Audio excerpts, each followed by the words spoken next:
Welcome back, guys. I'm Ashlyn. Me. It's me. Who is me? Me, it's me. She. So I fucked up and didn't record the conversation between this little But we do know he likes pot pies. Yeah.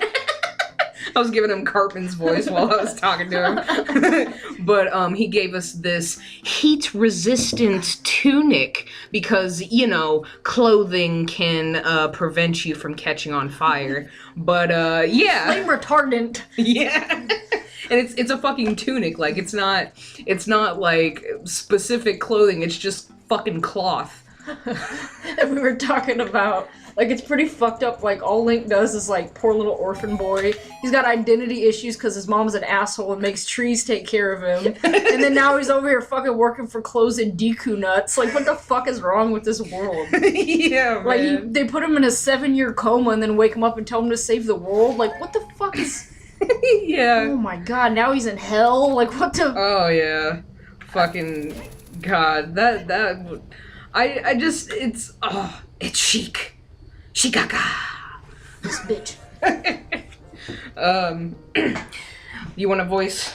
It is something that grows over time, a true friendship, a feeling in the heart that becomes even stronger over time.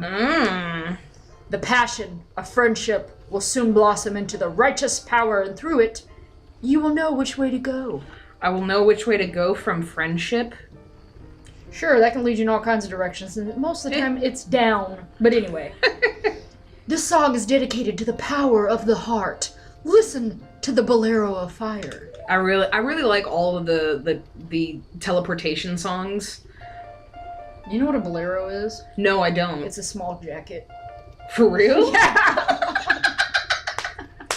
It's like a tiny little jacket. So the song is called Jacket of Fire. Yeah. Well, it makes sense. I mean, you just gave him a flame retardant tunic. That's true. I never knew that, dude. I thought it would, like, because I never looked it up. I was just like, whatever, it sounds cool. This bitch is over here like, I'm all like, ooh, I'm a mystery. I only have one eyeball. Take my jacket of fire. But, oh yeah. Okay, well, let's finish. Braggart. I'll see you again. Yeah, you better. Because of course you will, because you're all fucking creepy. But anyway, sorry. Oh yeah, so I forgot to mention what the little Goron was talking about. So basically, he's the son of Darunia, and Darunia was the leader, is the leader of the Gorons, and he's the one who gave us the spiritual stone of fire as a child. Well, that little Goron, his son is like, oh well, Ganondorf trapped all my dad and trapped all of his people in this temple or whatever, and his dad Darunia went to go find out what the fuck's going on, and he wanted us to save the little Goron kid wanted us to save all of his people and his dad, which is right here. Who's there? Is that you, Blaggart? Oh, it really is Blaggart. You've grown so big since I last saw you. Please don't eat me. I want to have a man-to-man talk with you. Wink, wink, nudge, nudge, but now's not the time. Ganondorf is causing trouble on Death Mountain again. He has revived the evil ancient dragon Volva. Volvagia. Skills vulvas makes you eat them. Yeah. No, sorry. On top of that, he is going to feed my people to that evil dragon as a warning to other races that might resist him. If that fire-breathing dragon escapes from the mountain, all of Hyrule will become a burning wasteland of hell. I will go on ahead to try to seal up the evil dragon. No, you probably shouldn't, because you probably can't do shit. I'm concerned. Look at your hair. I'm concerned, though, because I don't have the legendary hammer, but I have no choice. Blaggart, I'm asking you to do this as my sworn brother. Whoa, how many people am I related to? What the fuck is going on? Am I part Goron? Like, what the hell? I'm raised by a tree? What the fuck is happening? While I'm trying to deal with the dragon, please save my people. The prisoner's cells are in the opposite direction. I'm counting on you, Blaggart. Did he just moonwalk? Probably. Did I see that correctly, or... He probably did. Now he thinks he's fucking Michael Jackson. You don't need to have that man-to-man talk. Link, run. Yeah, run the fuck away. Oh, so did you know, in the Nintendo 64 version of this game, because we're playing the GameCube version. Yeah. But in... Oh, okay. Are you releasing me? Am I free to go? I'll tell you a secret for saving me. In order to get into the room where Durania went, you have to do something to break the pillar stuck in the ceiling. Find the path that leads to a room above the ceiling right away. Hurry! But, God, how long have you been in there? You can't even walk. But yeah, in the original N64 version, there was like, a Muslim for the Fire Temple. Yeah. For the Fire Temple, it was like the music was like a Muslim chant. Yeah. Something like that. Yeah. The desert was one of my favorite ones. Yeah. But they changed it in other versions because apparently there was, since it was a Muslim chant, you know, like somebody took offense to it and they changed it in later versions. And also, I don't know if you knew this, but you remember the mirror shield, right? Yeah. It used to have, I think it used to have a Muslim symbol on that as well. And they changed that in later versions. Oh my God, the fucking money is rupees. And Yeah. that's from I'm not... India. Yeah. Yeah. So, if I went out here and talk about the Lord's Prayer, ain't nobody gonna fucking care. Like, what the hell's wrong with people? Yeah. It's a fucking video game. Yeah. It's some bullshit, but, you know, you gotta... The developers have to be able to, like, please everybody and not, like, ruffle any feathers. Even though, like, nowadays that's not really the case. What the fuck? Was I supposed to get a key in that room? I don't know. I'm over here getting heated up about the Muslim shit. Yeah. I worked for a Pakistani company. Yeah. And I was only there for a couple of months. And I had gotten hired in the warehouse, but that was the thing about that company. The women would only get hired, I don't know, stereotype.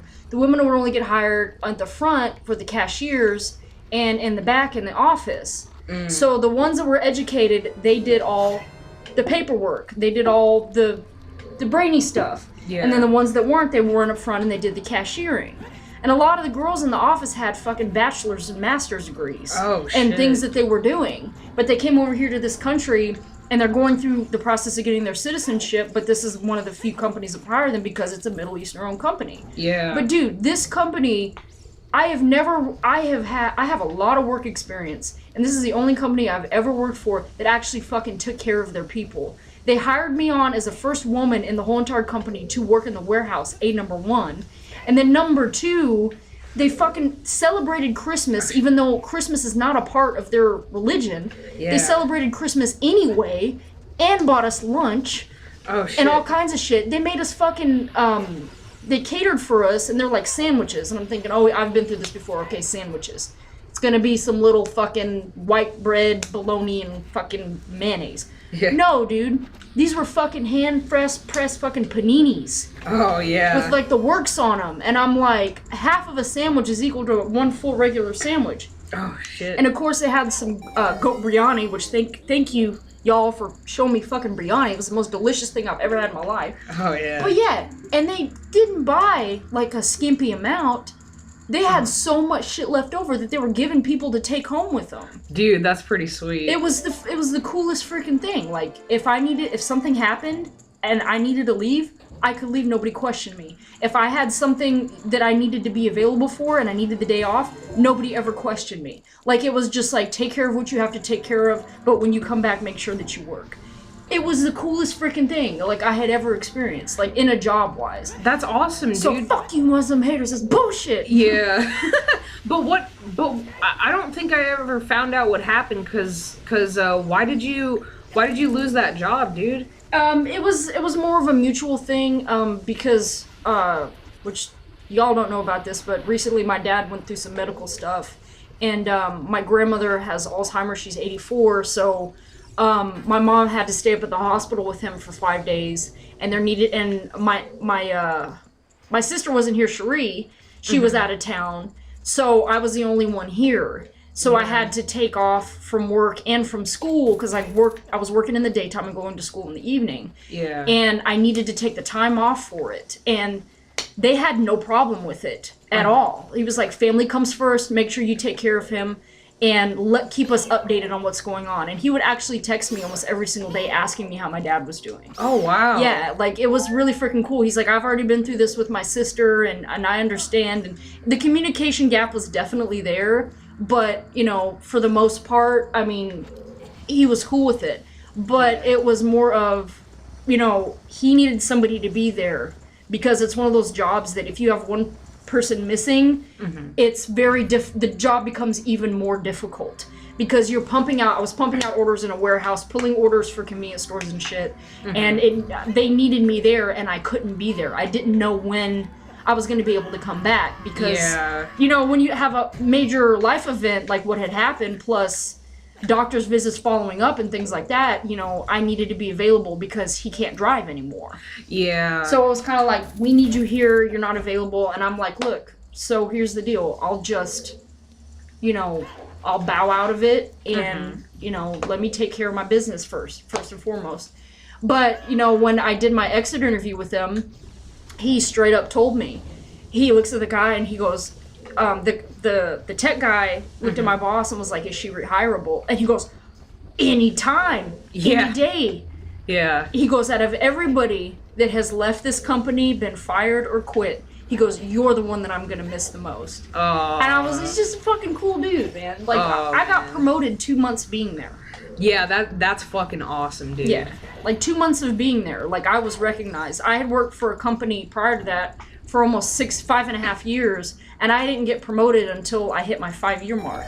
That's how long it took me to get in with that company. And that was a big name company, and they didn't know how to treat. And when they catered to us, what they would do is they'd get the expired meat that they had in the back that they were going to throw away that day, and they'd barbecue it for us, and then they'd give it to us. Oh, yeah. dear. So that's what I'm saying. Like, I've worked for some pretty shitty places, but I'm going to tell you one thing. Like, yeah, everybody. See, this was the cool thing about it, though. My boss spoke 3 different languages. Oh, dang. Yeah. He spoke Tagalog. That spoke what? Tagalog, which is the Philippine language. Oh. Because we had some guys in the back that were from the Philippines, and we had some girls from the front. They're from the Philippines. Yeah. He spoke Arabic. He spoke English, and he spoke Spanish. So 4 different languages. Wow. Yeah, dude. everybody back there was multilingual. Every single person that worked there. The only languages they had a difficulty with was English.